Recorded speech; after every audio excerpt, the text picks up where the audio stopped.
Hello বন্ধুরা, আপনাদের স্বাগত জানাই বাংলা মেডিসিন রিভিউ ইউটিউব চ্যানেলে। তো আজকের মেডিসিন রিভিউয়ে এমন একটি মেডিসিন সম্পর্কে আলোচনা করব যেটা একটি অ্যান্টি ডায়াবেটিক ড্রাগ। তো আমাদের ব্লাডে যখন গ্লুকোজের মাত্রা স্বাভাবিকের তুলনায় বেড়ে যায়, এক্সারসাইজ করার পরে, ডায়েট কন্ট্রোল করার পরেও যখন সেই সুগারের মাত্রা কন্ট্রোলে আসে না, ডাক্তারবাবুরা তখন এই ধরনের ট্যাবলেট সাজেস্ট করে থাকেন আমাদের নেওয়ার জন্য। তো আজকে জানবো এই ট্যাবলেটটির সঠিক ব্যবহার সম্পর্কে, কোন কোন কন্ডিশনে এই ট্যাবলেটটি ডাক্তাররা দিয়ে থাকেন, এর সঠিক ডোজ কী কী সাইড ইফেক্ট আসতে পারে এই ট্যাবলেটটি থেকে, এবং এই ট্যাবলেটে থাকা যে উপকরণগুলো, যে উপাদানগুলো, সেগুলো কিভাবে কাজ করে, এর মোড অফ অ্যাকশন কী, সমস্ত বিষয়ে বিস্তারিত আলোচনা করব। তো তার আগে আপনি যদি আমার চ্যানেলে নতুন হয়ে থাকেন, প্লিজ চ্যানেলটিকে সাবস্ক্রাইব করে সম্পূর্ণ ভিডিওটি দেখতে থাকুন। তো এই ট্যাবলেটটি সম্পর্কে কিছু বলার আগে আমাদেরকে জানতে হবে ডায়াবেটিস সম্পর্কে। কখন একজন ব্যক্তিকে ডায়াবেটিক পেশেন্ট বলবো আমরা? দেখুন, আমাদের প্রত্যেকের ব্লাডে একটা নির্দিষ্ট পরিমাণে সুগার থাকে, গ্লুকোজ থাকে, যেটা আমাদের কোষ কলাকে এনার্জি দিতে সাহায্য করে। যখন আমাদের ব্লাডে সুগারের মাত্রা স্বাভাবিকের তুলনায় বেড়ে যায়, তখন সেই কন্ডিশনকে আমরা ডায়াবেটিক কন্ডিশন বলি। তো ডায়াবেটিসকে দুটি ভাগে ভাগ করা যায়। একটি হচ্ছে হাইপোগ্লাইসেমিয়া, হাইপারগ্লাইসেমিয়া, অর্থাৎ যখন আমাদের ব্লাডে গ্লুকোজের পরিমাণ স্বাভাবিকের তুলনায় কমে যায়, যে কন্ডিশনকে আমরা বলি হাইপোগ্লাইসেমিয়া, যেটা স্বাভাবিকের তুলনায় গ্লুকোজের মাত্রা বেড়ে যায়, তখন সেই কন্ডিশনকে আমরা বলি হাইপারগ্লাইসেমিয়া। তো এই হাইপারগ্লাইসেমিয়াকে আবার দুটি ভাগে ভাগ করা যায়। যে ডায়াবেটিক পেশেন্ট দুই ধরনের হয়ে থাকে। এক হচ্ছে টাইপ 1 ডায়াবেটিস, যেটা বাচ্চাদের ক্ষেত্রে লক্ষ্য করা যায়, যেখানে আমাদের যে অগ্নাশয়ের বেটা সেল যে সম্পূর্ণরূপে ইনসুলিন প্রোডাকশান বন্ধ করে দেয়। টাইপ 2 এর ক্ষেত্রে কি হয়, যেটা প্রাপ্ত বয়স্কদের ক্ষেত্রে দেখা যায়, যে কি হয়, এতে কি হয়, আমাদের যে অগ্নাশয়ের বিটা সেল সে সম্পূর্ণরূপে ইনসুলিন প্রোডাকশান বন্ধ করে না, কমিয়ে দেয় স্বাভাবিকের তুলনায়। যতটা আমাদের দরকার ততটা প্রডিউস করতে পারে না, যার ফলে কি হয়, আমাদের রক্তে সুগারের মাত্রা বেড়ে যায়।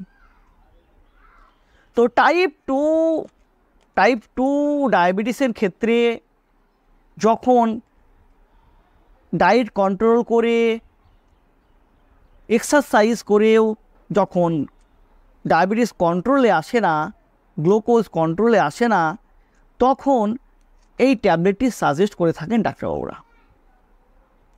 তো আজকের আলোচ্য বিষয় যে ট্যাবলেটটিকে নিয়ে, যেটি হলো টোরেন্ট ফার্মা কোম্পানির অ্যাজুলিক্স 2mf ট্যাবলেটটির সম্পর্কে, যার মূল উপাদান আছে মেটফর্মিন হাইড্রোক্লোরাইড ও গ্লিমিপেরাইড। তো এতে মেটফর্মিন রাখা হয়েছে 500 mg অর্থাৎ 500 mg, এবং গ্লিমিপেরাইড রাখা হয়েছে 1 mg অর্থাৎ 1 mg। তো আজকের ভিডিওতে জানবো এই উপাদানগুলো কিভাবে কাজ করে। এতে থাকা যে মেটফর্মিন প্রলং রিলিজ, এ কী করে, প্রথমত আমরা যে খাবার খাই, যেখান থেকে আমাদের ইন্টেস্টাইন গ্লুকোজ অ্যাবজর্পশন করে, সেই গ্লুকোজ অ্যাবজর্পশনে বাধা দেয় এই মেটফর্মিন। এছাড়াও আরেকটি কাজ করে, যে টাইপ 2 ডায়াবেটিক পেশেন্টদের ক্ষেত্রে কি দেখা যায়, যে ইনসুলিন রেজিস্ট্যান্স দেখা যায়। তো এই মেটফর্মিন সেই ইনসুলিনের সেন্সিটিভিটিকে বাড়িয়ে দেয়, ফলে কি হয়, সেই রেজিস্ট্যান্সকে ভাঙতে সক্ষম হয়, এবং যে ইনসুলিন গ্লুকোজকে আমাদের কোষ কলাতে পৌঁছতে পারছিল না, সে কাজ করতে সক্ষম হয়, ফলে আমাদের ব্লাডে গ্লুকোজের মাত্রা স্বাভাবিক আসতে সাহায্য করে। এছাড়াও এতে থাকা যে গ্লিমিপেরাইড, যেটা একটি সেকেন্ড জেনারেশনের সালফোনাইউরাল ড্রাগ, এ কী করে, আমাদের যে প্যাঙ্ক্রিয়াসের বেটা সেল, যেখান থেকে ইনসুলিন প্রোডাকশান হয়, যে ইনসুলিন প্রডিউস করে, সেই ইনসুলিনের প্রোডাকশানকে বাড়িয়ে দেয়। যার ফলে কি হয়, যে ইনসুলিনের প্রোডাকশানকে বাড়িয়ে দেয় এবং আমাদের রক্তে থাকা যে গ্লুকোজ, সেই গ্লুকোজকে আমাদের কোষ কলাতে পৌঁছে দিতে সাহায্য করে। এইভাবেই আমাদের ব্লাডে গ্লুকোজের মাত্রাকে কমাতে সাহায্য করে।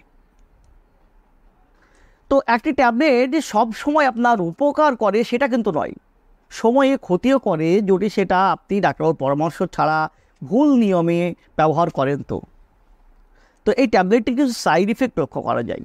যে মোস্ট কমন সাইড ইফেক্টগুলো লক্ষ্য করা যায় যেগুলো হচ্ছে বমি, বমি বমি ভাব, লিউকোপেনিয়া, থ্রোম্বোসাইটোপেনিয়া, হেমালাইটিক অ্যানিমিয়া, হাইপোগ্লাইসিমিয়া। এখানে হাইপোগ্লাইসিমিয়া দেখার একটি কারণ হচ্ছে যে এতে থাকা যে গ্লিমিপরাইড, যেটি আমাদের অগ্নাশয়ের বিটা সেল থেকে ইনসুলিন প্রোডাকশানকে বাড়িয়ে দেয়, যার ফলে কি হয় আমাদের গ্লুকোজের মাত্রা কমে যেতে পারে, সুগার ফল্ট করতে পারে, এই সমস্যাও দেখা দেয়।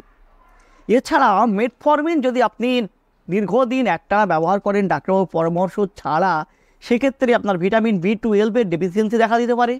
সেক্ষেত্রে আপনাকে ব্লাড টেস্ট করে দেখতে হবে যে ভিটামিন B12 ডেফিসিয়েন্সি আসছে কি না। এছাড়াও আরেকটি সমস্যা দেখা যায় যেটাকে ল্যাকটিক অ্যাসিডোসিস বলি আমরা। আমাদের রক্তে অ্যাসিডের মাত্রা বেড়ে যায়।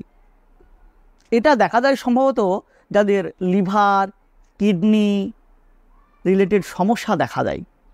তাই যদি কোনো ব্যক্তির লিভার, কিডনি রিলেটেড কোনো বড় ধরনের সমস্যা থাকে, সেক্ষেত্রে ডাক্তারবাবুরা এই ওরাল অ্যান্টি ডায়াবেটিক ড্রাগ না দিয়ে ইনসুলিন ইনজেকশন ব্যবহার করতে দিয়ে থাকেন। তো কোন ডোজে ট্যাবলেটটিকে খাবেন? দেখুন, একটি ডায়াবেটিক পেশেন্টের ডোজ নির্ভর করে তার ডায়াবেটিসের মাত্রার উপর, তার বডি ওয়েটের উপর, তার এক্সারসাইজের উপর, তার ডায়েট কন্ট্রোলের উপর, সমস্ত কিছুর উপর নির্ভর করে তার ডোজ সিলেক্ট করা হয়ে থাকে। তাই ডাক্তারের সঙ্গে পরামর্শ নেওয়াটা ভীষণ জরুরি। সেলফ মেডিকেশন কখনোই করবেন না। সেলফ মেডিকেশন করে ভয়ঙ্কর বিপদে পড়তে পারেন আপনি। তো বন্ধুরা, এ ছিল অ্যাজুলিক্স 2mf ট্যাবলেট সম্পর্কে একটি ছোট্ট ভিডিওটি যদি আপনাদের পছন্দে আসে, যদি উপকার পেয়ে থাকেন, তাহলে প্লিজ চ্যানেলটিকে সাবস্ক্রাইব করে লাইক দিতে ভুলবেন না।